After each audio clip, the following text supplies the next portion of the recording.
Oi! Quando a gente fala sobre a independência da América Latina, é quase automático, né? A gente logo pensa naquelas figuras de estátua, os grandes heróis como Simão Bolívar ou San Martín.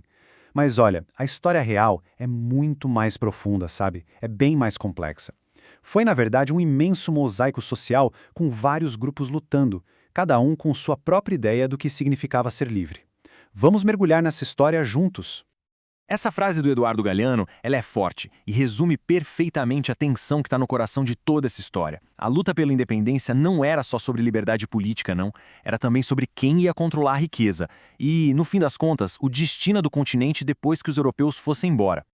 E aí fica a grande pergunta, né? Como é que um continente inteiro consegue se libertar assim? A resposta, bom, ela não está numa única batalha, nem num único líder. É uma história que mistura faíscas que vieram de fora, tensões que já ferviam por dentro e, principalmente, a força de muita gente que a história oficial, muitas vezes, tentou apagar. Para entender como essa revolução toda começou, a gente precisa primeiro olhar para fora do continente. As sementes da independência foram plantadas por eventos que, literalmente, abalaram o mundo e mudaram completamente o jeito que as pessoas pensavam sobre poder e liberdade. Então, o que é fascinante aqui é como esses eventos criaram uma verdadeira tempestade perfeita. As ideias do iluminismo deram a base, a justificativa intelectual. A Revolução Americana mostrou que sim, era possível romper com a Europa. A francesa provou que até as monarquias mais antigas podiam cair.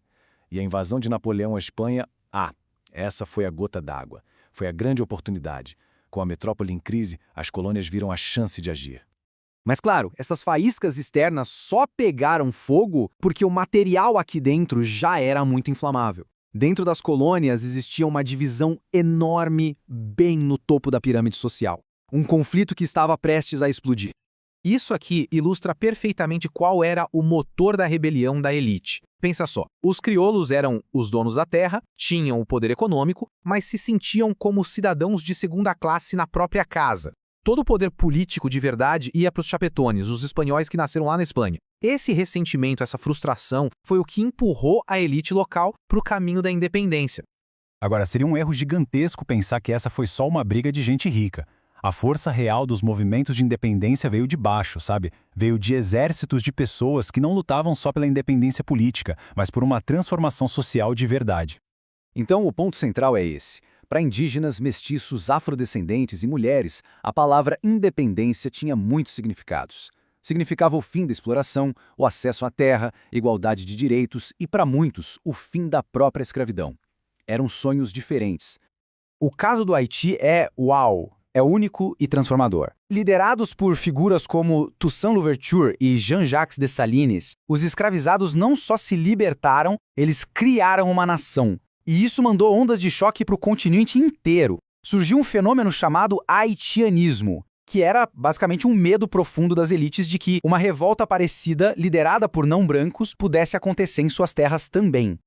A participação indígena foi absolutamente fundamental. No México, por exemplo, a independência começou com o Grito de Dolores, que foi uma revolta popular gigantesca. E na região dos Andes, todo o legado de resistência, como o de Tupac Amaru II, serviu de combustível para as novas lutas, com líderes incríveis como Juana Azurduy, que lutou na linha de frente. E a contribuição afrodescendente foi igualmente decisiva. Na Venezuela, os famosos llaneros, cavaleiros destemidos, muitos deles pardos, foram a espinha dorsal dos exércitos de Bolívar. Em outros lugares, como na Colômbia, espiãs geniais como a Policarpa Salavarrieta arriscaram tudo pela causa. Pessoas de ascendência africana, escravizadas ou livres, foram peças-chave, tanto militar quanto politicamente, para a vitória. E claro, a gente não pode esquecer das mulheres, cujo papel foi por muito tempo apagado da história. Elas lutaram disfarçadas de homem no campo de batalha, como a Maria Quitéria no Brasil. Foram estrategistas políticas essenciais, como a Manuela Sáenz ao lado de Bolívar, e financiaram a revolução com o próprio dinheiro, como a Leona Vicário no México. Elas eram, na verdade, a rede que sustentava tudo. Ok, depois que a poeira das batalhas começou a baixar, surgiu uma nova e gigantesca questão.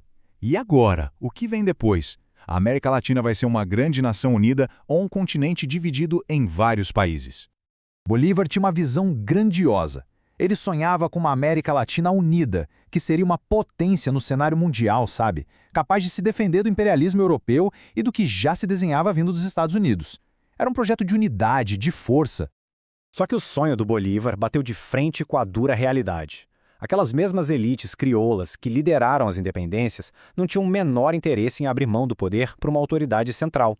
Elas queriam controlar suas próprias regiões, suas economias, seus privilégios. E no fim, o projeto localista, o de cada um por si, venceu. E o continente se fragmentou. E isso tudo nos leva ao legado, um legado bem complexo e muitas vezes contraditório dessas revoluções. A independência política foi conquistada, sim, mas a pergunta que fica é: a libertação foi completa? As consequências foram profundas. A unidade sonhada por Bolívar se perdeu. A dependência econômica só mudou de mestre, passando da Espanha para a Grã-Bretanha. E para a imensa maioria da população, a estrutura social opressora não mudou quase nada. A independência política não trouxe junto com ela uma revolução social. E dessa fragmentação política nasceu o caudilismo. Sem um poder central forte, grandes donos de terra e chefes militares locais tomaram o controle. Eles governavam pela força, pelo carisma pessoal. Isso acabou definindo a política da região por décadas, mantendo o poder nas mãos de pouquíssimas pessoas. Isso nos deixa como uma pergunta para a gente pensar. Conquistar a independência política foi só o primeiro passo. A luta por uma independência econômica, social, cultural, uma independência de verdade, é uma batalha que de muitas formas continua até hoje. A história das veias abertas do continente ainda está sendo escrita.